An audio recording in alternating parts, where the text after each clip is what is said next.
Tips for nursery practitioners working with deaf children.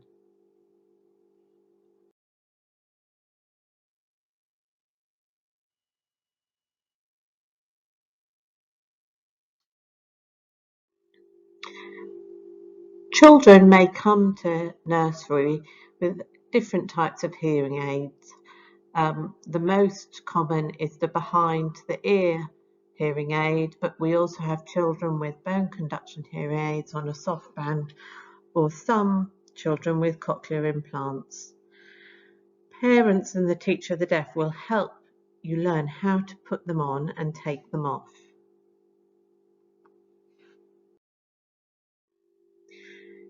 It is very normal for children to remove their hearing aids, and this may happen for a variety of reasons. They may have become uncomfortable after wearing them for a while, or the background noise level is high and impacting on the children too much.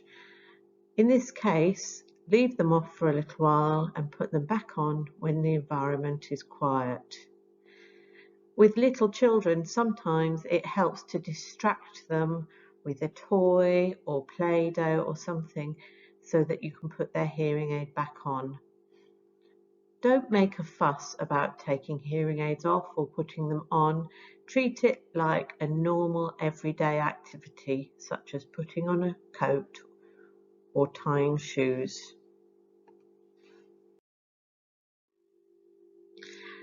Make sure equipment is working.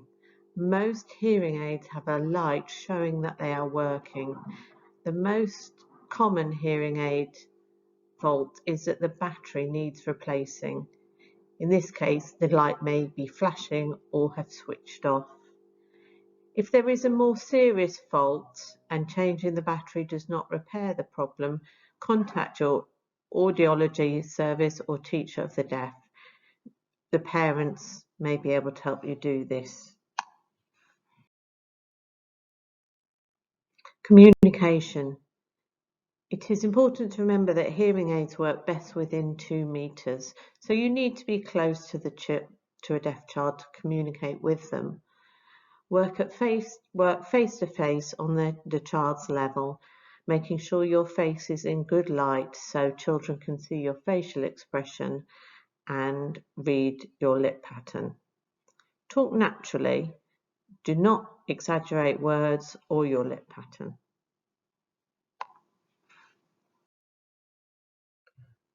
Visuals are really important for helping children to develop language. If children can see something or touch it, feel it, it will help them remember the word. So if you're teaching a subject, try to start with an object or a picture or something that will help them tune in to what you are talking about. You could have visuals for activities, for instance, in a visual timetable so that the children can see somewhere in the classroom what's going to be happening that day.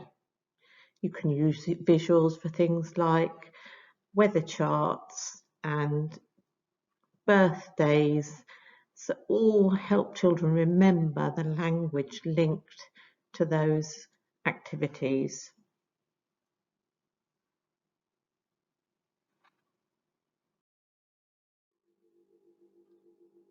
An active classroom will give children opportunities to learn lots of different language connected to the different nursery activities.